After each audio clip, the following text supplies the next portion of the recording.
یہ بڑی کنسرن کی بات ہے جو اسٹریٹ کرائم کا مینس ہے اس شہر میں کہ ایک وجہ جو اکنامک سچویشن اس ملک میں اس وقت ہے، جو مہنگائی کا طوفان برپا کر دیا گیا ہے، ایک میجر ریزن، ایک سوشل ریزن کرائم کے بڑھنے کا یہ بھی ہوتا ہے۔ یس، ذمہ داری ہماری ہے، ہم اس کو پورا کریں گے، لیکن اس کے اور بھی ریزنز ہیں جن کو بھی ایڈریس کرنا چاہیے۔ حکومت سندھ اکیلے وہ نہیں کر سکتی۔ کچھ اسٹریٹ کرائمز میں جو تیزی ہوئی تھی وہ تو ابھی تک کوئی خاص کمی اس میں نہیں آئی ہے، لیکن جو اسٹریٹ کرائمز کے نتیجے میں لوگوں کی جانیں جا رہی ہیں وہ اس سے زیادہ میں سمجھتا ہوں کہ خطرناک اور تشویشناک بات ہے۔ میری S S P district central سے بھی بات ہوئی ہے، ایڈیشنل آئی جی کراچی سے بھی بات ہوئی ہے، اور میں نے انہیں یہ کہا ہے کہ فوری طور پر قاتلوں کو گرفتار کریں اور ان کے خلاف قانون کے مطابق کارروائی کریں۔ اسٹریٹ کرائم ایک پرابلم ہے پچھلے 1-1.5-2 سال سے، اسپیشلی جو ابھی اکنامک سچویشن اس ملک کی ہو گئی ہے، بے روزگاری ہے، غربت ہے، اس کی وجہ سے فردر یہ ایگریویٹ ہو رہی ہے۔ لیکن حکومت پولیس حکام کے ساتھ، اہلکاروں کے ساتھ انگیج کریے کس طریقے سے اس کا سسٹینیبل حل تلاش کیا جا سکتا ہے۔ چند روز قبل سندھ حکومت نے کراچی پولیس کے سربراہ کو بھی تبدیل کیا اور اب ایک عمدہ آفیسر ہیں کہ محنتی آفیسر ہیں غلام نبی میمن کو نیا پولیس چیف مقرر کیا ہے۔ دیکھنا یہ ہے کہ وہ تنہا اور ان کی پولیس کیا اس بےخنی میں، اسٹریٹ کرمنلز کی بےخنی کو کے عمل کو مکمل کر سکتی ہے، اور کیا یہ رینجرز کی ایک ایکٹیو انوالومنٹ کے بغیر ممکن ہے یا نہیں۔ لیکن ہو نہ ہو، شہری صرف تحفظ چاہتے ہیں۔ اس موجودہ صورتحال جس میں لگتا یہ ہے کہ شہر کراچی اس وقت اسٹریٹ کرمنلز کے قبضے پر ہے، اس پر بات کرنے کے لیے ہم نے دعوت دی ہے۔ ہمیں جوائن کریں جناب احمد چنائے، سابق چیف ہیں سٹیزن پولیس لیزون کمیٹی کے اور شہری حقوق کے بہت بڑے سرگرم کارکن بھی۔ بہت بہت شکریہ احمد چنائے صاحب۔ یہ حال جو ہم دیکھ رہے ہیں، کبھی بھی کراچی شہر میں اس سے آزاد تو کبھی بھی نہیں ہوا، اور کوئی بھی کبھی بھی بہت کم اس میں کمی نہیں ہوئی، لیکن یہ تو کیفیت جو ہے جس میں مار رہے ہیں، قتل کر رہے ہیں لوگوں کو، بے رحمی سے لوگوں کو قتل کیا جا رہا ہے، اور پھر کاؤنٹر ایکشن کہیں سے نظر نہیں آ رہا ہے۔ کیا کرا جائے اس کو، کیسے اس کی روک کیسے ممکن ہے؟ بسم اللہ الرحمن الرحیم۔ کامران بھائی دیکھیں، بڑا افسوس کا مقام ہے جو ہم دیکھ رہے ہیں اسٹریٹ کرائم میں، بڑی قیمتی جانیں ضائع ہو رہی ہیں، اور ہمارے ہی بھائی، ہمارے ہی دوست، ہمارے ہی لوگ جو ہیں وہ ان کرمنلز کا نشانہ بن رہے ہیں۔ میں سمجھتا ہوں کہ جو ایک واضح فرق آیا ہے وہ ایک یہ فرق آیا ہے کہ اب اس اسٹریٹ کرائم کے اندر شدت پسندی زیادہ آ گئی ہے اور وائلنس آ گیا ہے، کہ جہاں ان کو کوئی چیز نہیں ملتی، جہاں وہ یہ دیکھتے ہیں کہ ان کی جان کو خطرہ ہے، وہ فائر کر دیتے ہیں اور اسٹریٹ فائر کر دیتے ہیں۔ پہلے آپ نے دیکھا ہوگا پیر زخمی ہو جاتے تھے، نیچے فائر کر دیتے تھے، لیکن یہ ایک نیا فینومنا جو ہے وہ اب نظر آ رہا ہے، جو بڑی تیزی سے نظر آ رہا ہے۔ دیکھیں، اس کا جو میں سمجھتا ہوں، میں نے ہر فورم پہ اس کی بات کی ہے کہ ہم نے اسپیشلائز یونٹس بنائے ہوئے ہیں، AVCC بنایا ہوا ہے، اپنا اینٹی وائلنٹ کرائم یونٹ کے ساتھ ساتھ یہ اینٹی کار لفٹنگ سیل بنایا ہوا ہے، اور اسٹریٹ کرائمز کے اور دوسرے یونٹس بنائے ہوئے ہیں۔ ہونا یہ چاہیے کہ جو علاقے کے تھانے ہیں، کہ 112 تھانے کراچی کے ہیں، ان تھانوں کو یہ ذمہ داری دیا جائے اور ان کی اکاؤنٹیبلٹی کی جائے، کیونکہ تھانہ جس ایریا کا تھانہ ہے اس ایریا کو وہی بہتر طریقے سے جانتا ہے، اس کو یہ پتہ ہے کہ اس کے ایریا میں کرمنلز کہاں رہتے ہیں۔ بھائی یہ تو جس علاقے میں، جس تھانے میں ہوتے ہیں، وہاں کے تو ایک ایک شہری کو پتہ ہے کہ کون سی سڑک، کون سا کنارہ، کون سا سگنل کس طرح سے آتے ہیں، کدھر کرتے ہیں، کدھر جاتے ہیں۔ یہ تھانے کیا سو رہے ہیں؟ یہ 112 تو یہی بات ہے کہ اکاؤنٹیبلٹی اگر ہم تھانوں کو نہیں دیں گے اور اسپیشلائزڈ ونگ کو دیں گے تو اسپیشلائزڈ ونگ کے 200-250 افراد اس وقت تھانہ ذمہ دار نہیں ہے اس چیز کا۔ دیکھیں، تھانہ کی پارشل ذمہ داری ہے، اور پارشل ذمہ داری جو ہے وہ اسپیشلائزڈ یونٹس کی ہے۔ میں یہ کہتا ہوں کہ تمام تر ذمہ داری، چاہے ان کی انویسٹیگیشن ہو، چاہے ان کو روکنا ہو، پریمپٹ کرنا ہو، وہ تھانے کی ذمہ داری ہونا چاہیے۔ ہم نے ڈیجیٹلائز کراچی شہر کو کرنے کی بات کی ہے، صرف 2-2.5-3 ہزار کیمرے کراچی میں لگے ہوئے ہیں، اور جس کی بھی CCTV فوٹیج آ گئی ہے، جو میرا خیال ہے کہ علاقے یا گلی کے کسی گھر میں لگی ہوئی ہوگی اور اس کے وہاں سے آئی ہوگی۔ تو ڈیجیٹلائزیشن میں یہ ہوتا ہے کہ ایک تو جتنی بھی CCTV کیمراز، چاہے پرائیویٹ لگے ہوں چاہے پبلک لگے ہوں، وہ ڈائریکٹلی لنک اپ ہوتے ہیں۔ پچھلے 10 سال سے جو ایپکس کمیٹی کا اجلاس ہوتا ہے، جس میں کور کمانڈر بیٹھتے ہیں، جس میں چیف منسٹر بیٹھتے ہیں، 5 کور کمانڈر بدل گئے ہیں کہ کراچی میں کیمرے لگاؤ، کراچی میں اسٹریٹ کرمنلز کے لیے یہ کام کرو، کراچی میں ان مقدمات کو لڑنے کے لیے یہ کرو۔ اور یہ واحد شہر پورے پاکستان کا، پوری دنیا کا شاید اتنا بڑا جہاں پہ کوئی سرویلنس سسٹم نہیں ہے۔ بالکل نہیں، اور پھر سرویلنس سسٹم جتنا ہے اس کی آن لائن مانیٹرنگ تو شاید آپ کر رہے ہیں، لیکن اس کا بیک اپ یونٹس نہیں ہیں کہ اگر آن لائن مانیٹرنگ ہوتے ہوئے کوئی آپ جرم ہوتا ہوا دیکھیں تو فوراً بیک اپ یونٹ کو بتائیں اور وہ جا کے ان کو روکے. جب ملزمان کو یا مجرمان کو اس چیز کا ڈر ہی نہیں ہوگا کہ وہ پکڑے جائیں گے اور پھر ان کو سزا ہوگی تو پھر یہ کام بار بار ہوگا. اور ان کو پتہ ہے کہ اس کے ایویڈنس دینے کوئی نہیں آتا, موبائل چھن جاتا ہے, میں اور آپ کہاں تھانوں کے چکر لگائیں گے یا کورٹس کے چکر لگائیں گے اور ایویڈنس دیں گے کہ فلاں آدمی, اور وہ بھی اتنے عرصے کے بعد جہاں ہمیں یاد بھی نہیں ہوگا. جس شہر میں اس بری طریقے سے یعنی کہ ہر گھنٹے 20 آدمی لٹ رہا ہو, ٹھیک ہے ابھی پولیس سربراہ کو تبدیل کیا گیا ہے, لیکن وہ تھانے, وہ پورا عمل, وہ پورا نظام, وہ بھی تو اس کے ذمہ دار ہے نا. اور بہرحال شہری جو ہے توقع رکھتے ہیں کہ اتنی بڑی تعداد میں رینجرز موجود ہیں, وہ شہروں میں ان کی جب وہ موجودگی ہوتی ہے یا وہ کہیں نظر آتے ہیں, ڈیٹرنس تو بہرحال ہوتا ہے. دیکھیں بالکل ان کا بھی نظر آنا بہت ضروری ہے, اور ساتھ ساتھ غلام نبی میمن صاحب ایک بہت اچھے افسر ہیں, ان کا دوبارہ آنا میں سمجھتا ہوں ایک خوشائند بات ہے. اور ان کو تمام سٹیک ہولڈرز کو ملا کے, چاہے وہ رینجرز ہو, چاہے دوسرے ادارے ہوں, چاہے سول سروس کے لوگ ہوں, بیٹھ کر اس کا حل نکالنا ہے کہ جی کس طرح ہم اس کو دیکھیں. میں پھر یہ کہتا ہوں کہ جو آپ نے بات کہی اور میری بات کی تائید کی کہ جو کام تھانے کا ہے اور جو انفارمیشن تھانے کے پاس ہے وہ کسی کے پاس نہیں ہے.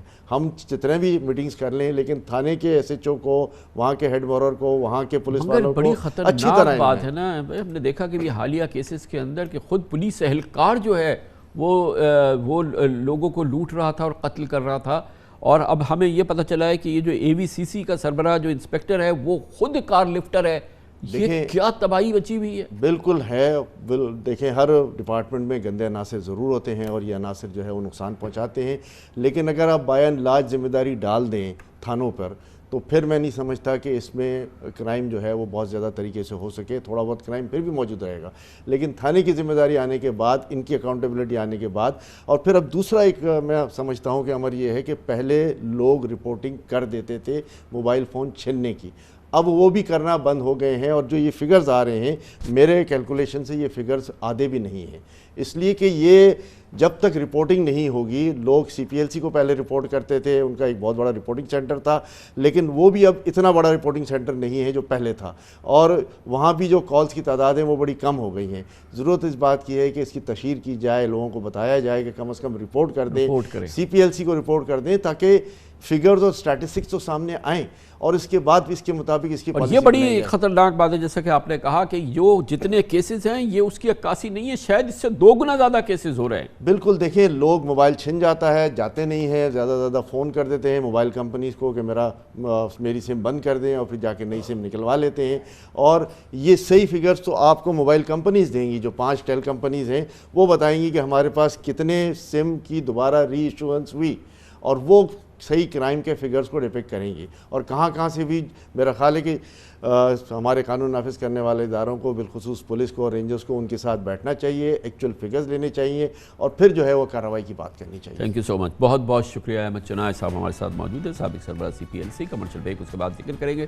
حکومت نے کوشش کی ٹی ٹی پی سے مذاکرات ہوں, افغان طالبان حکومت کی معاونت حاصل تھی, لیکن فی الحال یہ سلسلہ رک گیا ہے. اب ٹی ٹی پی کے وہ لوگ جو کہ دہشت گردی کے سرغنہ ہیں, حکومت نے ان کے سروں کی قیمت لگائی ہے. اس پالیسی میں حکومت کی اب ایگریسو ایلیمنٹ بھی جو ہے وہ سامنے آیا ہے. اس کی بات کرتے ہیں چھوٹے سے وقفے کے بعد. پچھلے سال افغان طالبان حکومت کی سہولت کاری سے حکومت اور کالعدم تحریک طالبان پاکستان کے درمیان بات چیت کا آغاز ہوا تھا. خبریں بھی آئی تھی, وزیر اعظم عمران خان نے تصدیق بھی کی تھی. فریقین میں 9 نومبر سے 9 دسمبر یعنی 1 ماہ تک جنگ بندی بھی رہی تھی, اور پاکستان میں واقعی دہشت گرد حملے رک گئے تھے. حکومت پاکستان کی کارروائیوں اور کالعدم ٹی ٹی پی کے حملے جیسے میں نے آپ کو بتایا رک گئے تھے, مگر اس کے بعد مفاہمتی عمل آگے نہ بڑھ سکا, اور لگتا ہے کہ ٹی ٹی پی سے بات چیت اور مذاکراتی حل کی پالیسی اب فی الحال رک گئی ہے یا ختم ہو گئی ہے. حکومت کی جانب سے ٹی ٹی پی لیڈرشپ کے اب سروں کی قیمت لگانے کا سلسلہ شروع ہوا ہے. لگ یہ رہا ہے کہ حکومت اب جارحانہ انداز سے اس معاملے سے نمٹے گی. شمالی وزیرستان کے بعد اب مومند اور باجوڑ ایجنسی میں دہشت گردوں کے سروں کی قیمت مقرر کرنے سے متعلق پیمفلیٹس تقسیم ہوئے ہیں, جس میں عوام سے دہشت گردوں جن کا تعلق ٹی ٹی پی سے ہے پکڑنے کی, مدد کی اور تعاون کی اپیل کی گئی ہے. مومند سے تعلق رکھنے والے انتہائی مطلوب دہشت گرد عبد الولی عرف خالد خراسانی اور مکرم شاہ عرف عمر خراسانی کے سر کی قیمت 1 کروڑ روپے لگائی گئی ہے, جبکہ باجوڑ سے تعلق رکھنے والے دہشت گرد سید عرف عادل اور عبید اللہ عرف قاری ثاقب کے سر کی قیمت 20 لاکھ روپے مقرر کی گئی ہے. آج سے 11 روز قبل شمالی وزیرستان میں بھی دہشت گردوں کی سروں کی قیمت مقرر کی گئی تھی اور اس حوالے سے پیمفلٹس تقسیم ہوئے تھے۔ پیمفلٹس میں طالبان کمانڈر سید انار، شفیع اللہ اور حمید اللہ کے سروں کی قیمت 50 لاکھ روپے رکھی گئی تھی۔ رحمان اللہ، میر حاتم، حسن گل اور آفتاب اللہ اور طارق کے سر کی قیمت 30 لاکھ روپے رکھی گئی تھی۔ بتایا جاتا ہے کہ ایک طرف امن کی خواہاں ٹی ٹی پی حلقوں سے بات چیت کے دروازے حکومت بند نہیں کرنا چاہتی، لیکن دہشت گردی کی سرگراں جو لوگ ہیں، جو اس وقت دہشت گردی کی لیڈرشپ ہے، جو دہشت گرد حملوں کو قبول کرتے ہیں، ان کے خلاف ایک سخت کارروائی حکومت پاکستان کرنا چاہتی ہے۔ بہرحال اس معاملے کی مزید اور معتبر معلومات حاصل کرتے ہیں۔ ہمیں پشاور سے جوائن کر رہے ہیں ممتاز سینئر صحافی، باخبر صحافی ہیں مشتاق یوسفزئی ہمارے ساتھ ہیں۔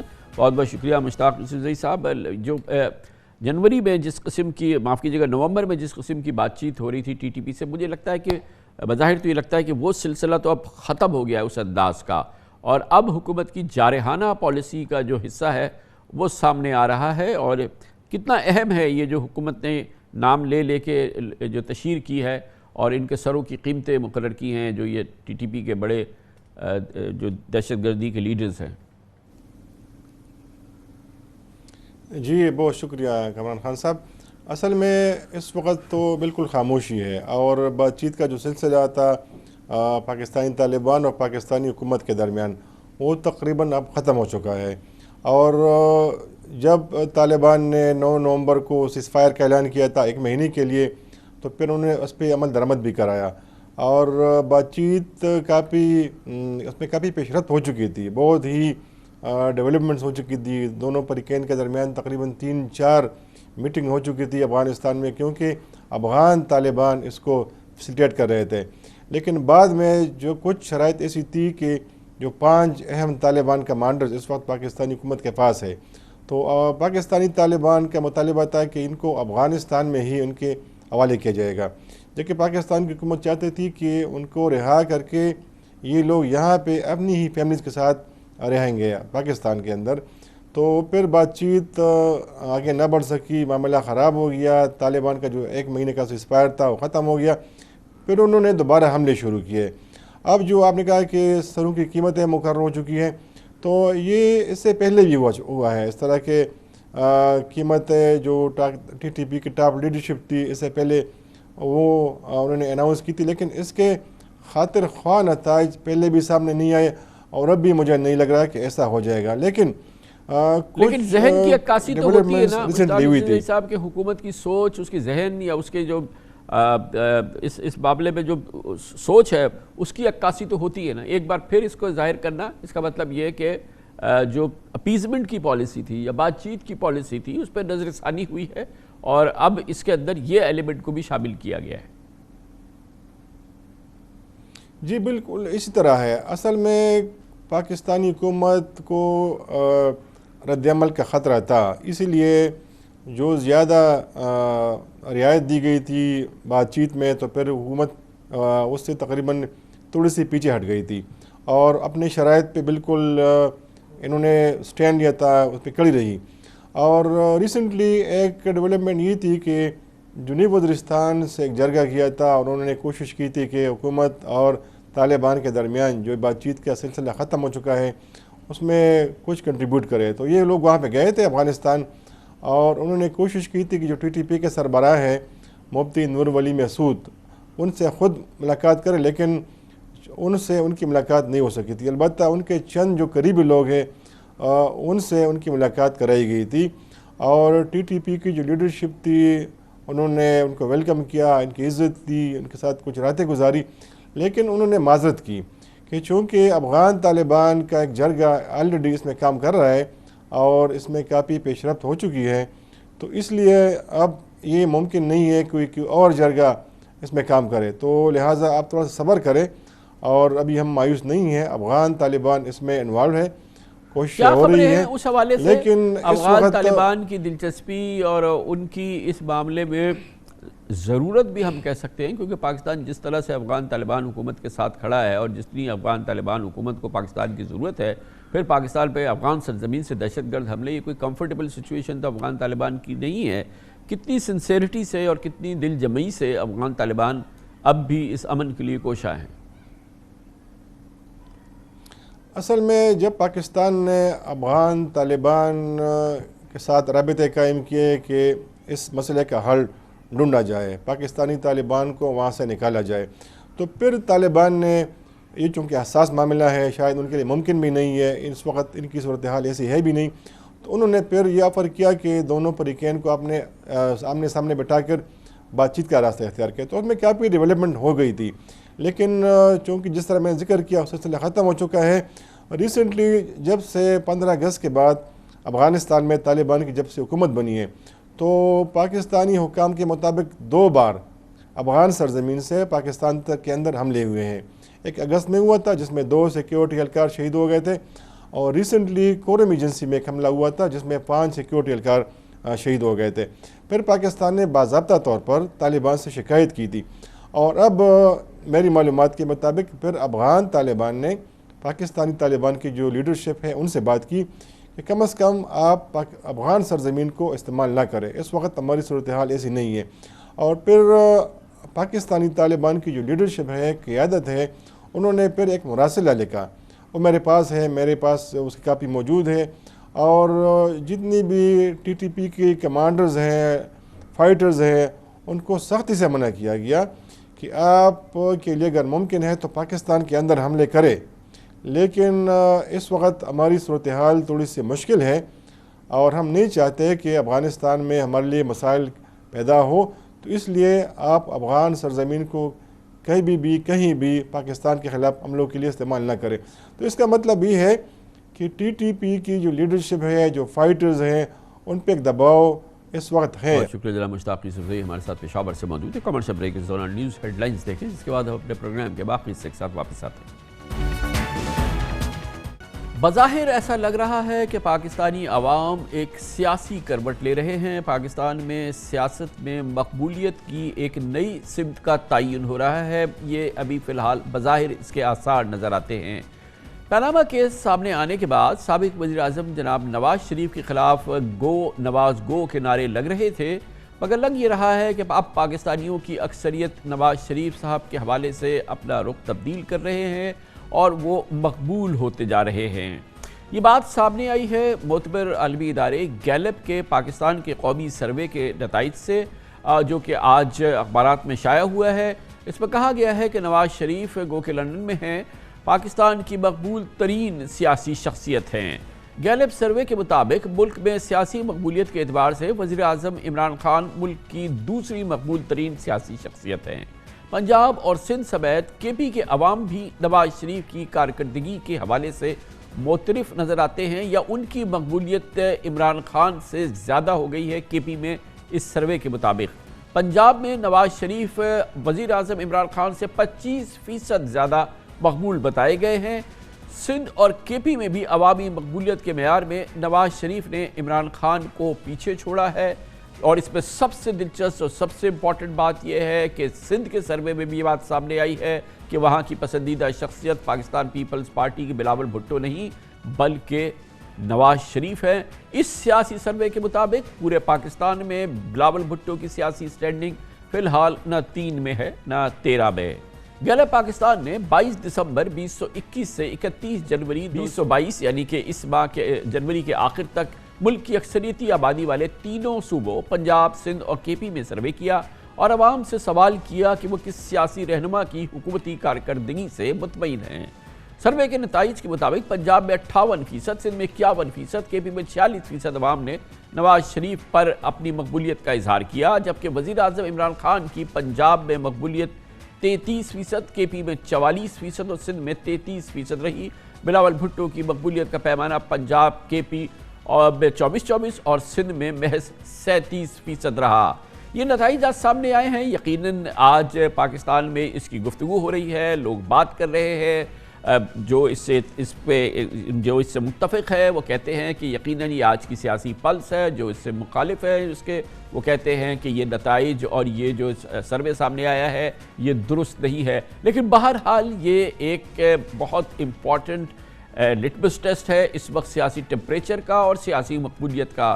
یقیناً عمران خان صاحب کے ذہن میں اس سروے کے نتائج ہوں گے۔ آج انہوں نے اپنی عوامی رابطہ مہم کا آغاز کیا ہے اور آج انہوں نے پہلا عوامی جلسہ کیا۔ اس رابطہ مہم کا منڈی بہاؤالدین پنجاب میں، جہاں پر وہ اپوزیشن کے حوالے سے وہی عمران خان نظر آئے جو سن 2014 میں کنٹینر پہ نظر آتے تھے۔ ایک تو بڑا بھگوڑا میاں ہے، کبھی ایک بیماری، کبھی دوسری، کبھی پلیٹلٹس، ہمیں ایسے لگا کہ پتہ نہیں آج گیا تو کل گیا۔ ہم نے اس کو، اور میں آج تسلیم کرتا ہوں، بڑی غلطی کی، اس کو ہم نے اجازت دے دی باہر جانے کے لیے۔ ایک چھوٹا میاں ہے، وہ چھوٹے میاں کا ایک تو دل بڑا کمزور ہے، اوپر سے اس کو پتا چل گیا کہ مقصود چپڑاسی کے اکاؤنٹ میں 375 کروڑ روپیہ کیسے آ گیا۔ جیسے ہی ایف آئی اے کو پتا چلا، پہلے تو چھوٹے میاں نے اپنے بیٹے کو لندن بھجوایا، وہ جلدی جلدی فرار ہوا رات کو۔ اگر آپ نے چوری نہیں کی تو آپ کو ڈر کس چیز کا ہے؟ شریف خاندان، میرا آج پیغام ہے آپ کو، جو بھی آپ کا پلان ہے، کپتان اس پلان کے لیے تیار بیٹھا ہے۔ آپ کو پھر شکست ہوگی، لیکن شکست نہیں ہوگی، آپ جیلوں میں جائیں گے۔ یقیناً گیلپ سروے کے نتائج چونکا دینے والے ہیں۔ اس کا عملی مشاہدہ کرنے کے لیے اور ان نتائج کو جانچنے کے لیے آج ہم نے اپنے نمائندوں، اپنے کیمرامین کو پنجاب، سندھ اور کے پی کے صوبائی دارالحکومتوں یعنی کراچی، لاہور اور پشاور میں بھیجا، سڑکوں پہ بھیجا، گلیوں میں بھیجا، بازاروں میں بھیجا، اور ہم نے کہا کہ آپ پوچھئے عام پاکستانی سے، کراچی والے سے، لاہور والے سے، پشاور والے سے کہ ان کا پسندیدہ سیاسی رہنما کون ہے۔ یقیناً یہ ایک مختصر سا سروے ہے، لیکن ہم صرف جانچنے کی کوشش کر رہے تھے کہ کس حد تک یہ نتائج جو گیلپ سروے کے ہیں وہ اس سے مطابقت رکھتے ہیں یا نہیں۔ ہم آپ کو دکھائیں گے۔ سب سے پہلے کراچی، منی پاکستان، وہاں پر ہمارے نمائندے اور ہمارے کیمرامین گئے، کراچی کے مختلف علاقوں میں، بازاروں میں، اور وہاں پہ لوگوں نے سیاسی مقبولیت کے حوالے سے جو جواب دیے وہ آپ کے سامنے رکھتے ہیں۔ کراچی، عمران خان ہے، عمران خان سلجھاؤ آدمی ہے، ملک سمجھ نہیں رہا بیچارے کے ساتھ، اس کے جو پیچھے جتنے بھی لوگ ہیں مشکل میں ڈال رہے ہیں، اور لازمی بات ہے وہ اکیلا کچھ بھی نہیں کر سکتا۔ مجھے نواز شریف پسند ہے، اس نے غریبوں کے لیے مہنگائی کم کی تھی، جبکہ عمران خان آئے ہیں، انہوں نے بولا تھا کہ میں مہنگائی کم کروں گا تو کچھ بھی نہیں ہوا۔ پہلے تو عمران خان تھا اور ابھی بھی شاید عمران خان ہی ہے، کیونکہ ہانسٹ ہے، پارٹی کے اندر ہر قسم کے لوگ موجود ہیں، لیکن اس کا پوائنٹ آف ویو صحیح ہے کہ وہ 400-500 فرشتے کہاں سے لے کر آئے۔ ایک تھا وہ لندن چلے گیا میاں صاحب، کم سے کم کام تو ترقیاتی کرتا ہے، سندھ سے باہر نکل کے جائیں، موٹر ویز پہ جائیں، جہاں جائیں۔ پاکستان کے سارے سیاستدان ایک طرف اور عمران خان ایک طرف، میرا یہ بیسٹ ہے اور بیسٹ آپشن ہے اس وقت پاکستان کے لیے عمران خان۔ پسندیدہ سیاستدان جو ہے نا نواز شریف ہے، مہنگائی اس کے دور میں کنٹرول میں ہوئی ہے، ٹاٹا چینی ہر چیز کو قیمتیں کم ہو رہی تھی، سڑکیں، موٹر وے سب کچھ اس نے بنایا ہے۔ چوروں کو ہم تو سزا دینے سے عمران خان ہی دے رہا ہے، بڑے آدمی کو صرف عمران خان سزا دے سکتا ہے، غریب آدمی نہیں دے سکتا۔ نواز شریف پسند ہے، سب کے بارے میں سوچتا تھا، مہنگائی بھی تھی لیکن اتنی نہیں تھی جتنی اس نے کر دی ہے، اس کو تو کسی کا فکر ہی نہیں ہے، غریب کا فکر نہیں ہے، اس کو یہ پتہ نہیں کہ لوگ کیا گزارا کیسے کر رہے ہیں۔ سیم عمران خان، کیونکہ اتنا کم ٹائم ہوا، ہم نے سب کو بہت زیادہ آزما لیا ہے، تو وی شوڈ گیو ہم اندر چانس۔ بہت ساری چیزیں خراب ہوئی ہیں تو بہت ساری چیزیں صحیح بھی ہوئی ہیں۔ ہمارا پسندیدہ سیاستدان میاں محمد نواز شریف ہے۔ کراچی کا کیا حالات تھا جب زرداری نے چھوڑ دیا؟ عمران خان بیکاز آنیسٹ ہے ملک کے ساتھ۔ پہلے عمران خان پسند تھا، ابھی وہ بھی نہیں ہے۔ ہاں، ملک میں مہنگائی کے جو حالات ہے وہ سب کچھ آپ دیکھیں تو ابھی تو کوئی بھی فیوریٹ نہیں رہا۔ عمران خان ہی ہے، کیونکہ ابھی تک اس کا کوئی کرپشن کا کیس سامنے نہیں آیا، نہ وہ چور ہے نہ وہ ڈاکو ہے۔ Actually Imran Khan is the best, وہ جس بیک گراؤنڈ سے آئے ہیں، جو کوشش کر رہے ہیں، دیٹ وڈ ٹیک ایئرس، بہت ایماندار انسان ہے۔ عمران خان آنیسٹ ہے، اسٹریٹ فارورڈ ہے۔ نواز شریف صاحب نے ملک کو بہت بہتر چلا رہے تھے، بہت طریقے سے چلا رہے تھے۔ عمران خان نیازی صاحب نے تو آگے ملک میں ہر انسان کا بیڑا غرق کر دیا ہے، تباہ برباد کر دیا ہے۔ ایک ہی پسند تھا، اس کو نامینیٹ کیا، لیکن اب اس کا بھی کوئی فائدہ نہیں ہے، آپ کو تو پتہ یہ نام کیا ہے۔ بہت ہی دلچسپ نتائج ہیں کراچی کے، اور یہ میرے نزدیک بھی بہت ہی انٹرسٹنگ نتائج جو سامنے آئے، کیونکہ کراچی میں بہرحال عمران خان کے حوالے سے شکایت ہے، وہ کراچی آئی نہیں، ایک رات بھی یہاں ٹھہرے نہیں، کراچی والوں سے وعدہ کوئی پورا نہیں ہوا۔ اس کے باوجود اتنی بڑی تعداد میں کراچی کے لوگ عمران خان کو اپنی پسندیدہ شخصیت بتاتے ہیں، یہ یقیناً ایک بہت امپورٹنٹ بات ہے، اور یہ ٹرسٹ اور کانفیڈنس کی نشانی ہے جو کہ 2018 کے الیکشن میں اس شہر کے لوگوں نے ان پہ کیا تھا، اور لگتا یہ ہے کہ وہ بری طرح سے متاثر نہیں ہوا ہے۔ اور یہی نتائج ایک اندھی کنویں میں یا ایک اندھی سرنگ کے آخر میں روشنی کی کرن بن سکتے ہیں عمران خان کے لیے، کہ اتنی خراب کارکردگی کے باوجود، اتنی مہنگائی کے باوجود بھی لوگوں کا کانفیڈنس کسی حد تک ان پہ بحال ہے۔ امپورٹنٹ بات ابھی آپ نے دیکھا کہ مہنگائی ہی اصل مسئلہ ہے جو کہ اس وقت عمران خان کی مقبولیت کو لے ڈوبا ہے، اور لوگ یاد کر رہے ہیں نون لیگ کا آخری دور، اور اس میں ایک بڑی دلچسپ بات یہ ہے کہ آج جس لیول پہ انٹرنیشنل مارکیٹ میں تیل کی قیمت ہے، پاکستان مسلم لیگ نون کے دور میں وہ اس سے آدھی قیمت تھی، اور یقیناً وہ ایک بہت بڑی وجہ بنی ملک میں مہنگائی کم ہونے کی، اور اس زمانے میں مہنگائی انفلیشن کم تھا، شرح سود کم تھی، یہ تمام معاملات تھے، اور آج وہ صورتحال بالکل برعکس ہو گئی، اور اس میں سے کافی ایسی معاملات ہیں جس میں عمران خان کا اپنا ہاتھ نہیں ہے، خاص طور پہ مہنگائی کے کچھ پہلو ایسے ہیں۔ یہ کراچی کی صورتحال ہے جو منی پاکستان ہے، اور یہ یقیناً اس میں بڑے دلچسپ اور عمران خان اور ان کی جماعت کے لیے اس میں ہمت افزائی کے یا ہمت کو برقرار رکھنے کے عناصر موجود ہیں۔ اب ہم جاتے ہیں لاہور میں مختلف علاقوں میں ہمارے کیمرہ مین اور ہمارے نمائندے پہنچے۔ لاہوری ہماری پاکستان کے سب سے بڑے شہر کے قلب اور پاکستان کی سیاسی پلس پنجاب کے حوالے سے لاہور ہے، وہاں پر مقبولیت میں عمران خان نواز شریف کہاں کھڑے ہیں، ہم نے وہیں کے باشندوں سے پوچھا۔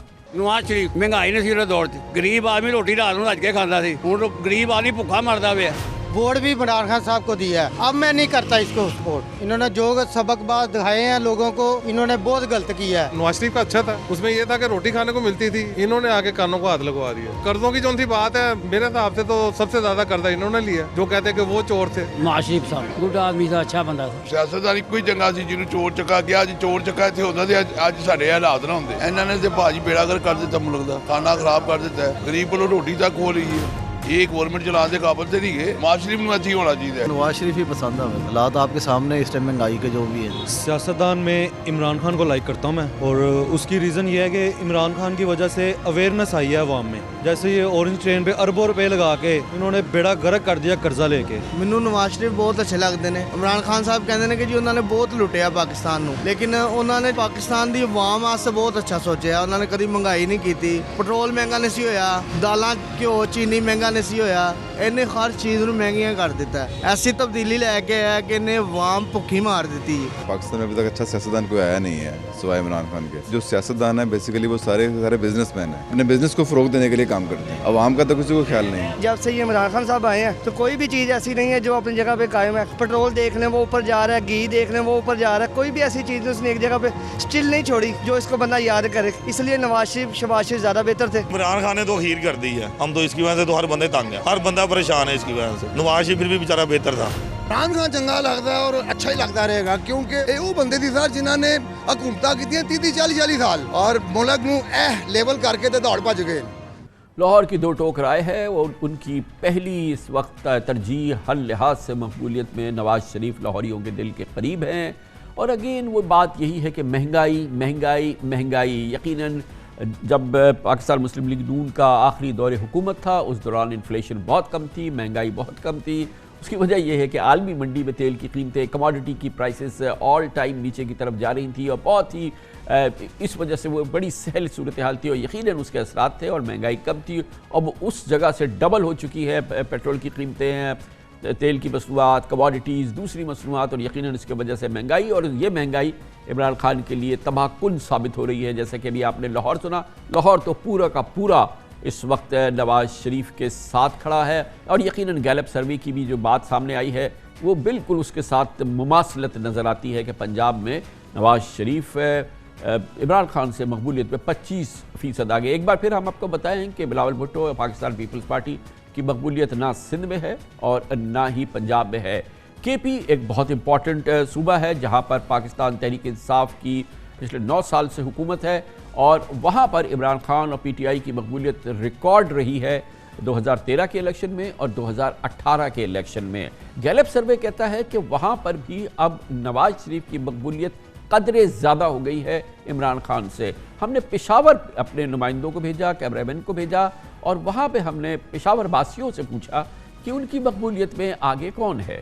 عمران خان کے آنے سے پہلے تو عمران خان پسندیدہ تھے، لیکن چونکہ ان کی حکومت آئی اور پھر انہوں نے بھی سارے وہ جو وعدے کیے تھے وہ پورے نہیں کیے۔ پسندیدہ سیاستدان ہمارا جو ہے عمران خان ہے، اس نے پاکستان کا جو انٹرنیشنلی جو ایک فیس بنا ہوا تھا اس کو مکمل طور پر جو ہے وہ چینج کر دیا۔ عمران خان نے ہمیں کچھ بھی نہیں دیا، مہنگائی ایک سے بڑھ کر 100% مہنگائی کی ہے۔ نواز شریف ہے، کوئی مہنگائی نہیں تھا، سرکاری اسپتال میں جاتے تھے میڈیسن فری ملتا تھا۔ پسندیدہ سیاستدان جو ہے وہ پہلے بھی خان تھے، آج بھی خان ہے، وہ ملک کے ساتھ سنسیئر ہے، کرپشن سے پاک جو ہے پولیٹیشینس ہیں۔ ہم عمران خان میں امید تھے، اس کے تعاون اور جو پریکٹیکلی جو گراؤنڈ میں جو ہو رہا ہے ان کو بڑا گیپ دیکھ لیا ہم نے۔ پسندیدہ تو عمران خان ہے، اس نے اس ملک کو نا شعور دیا ہے۔ وقت نے بھی ثابت کر دیا کہ نواز شریف پاکستان کے لیے ایک محب وطن اور سچا پاکستانی اور ایک لیڈر ہے۔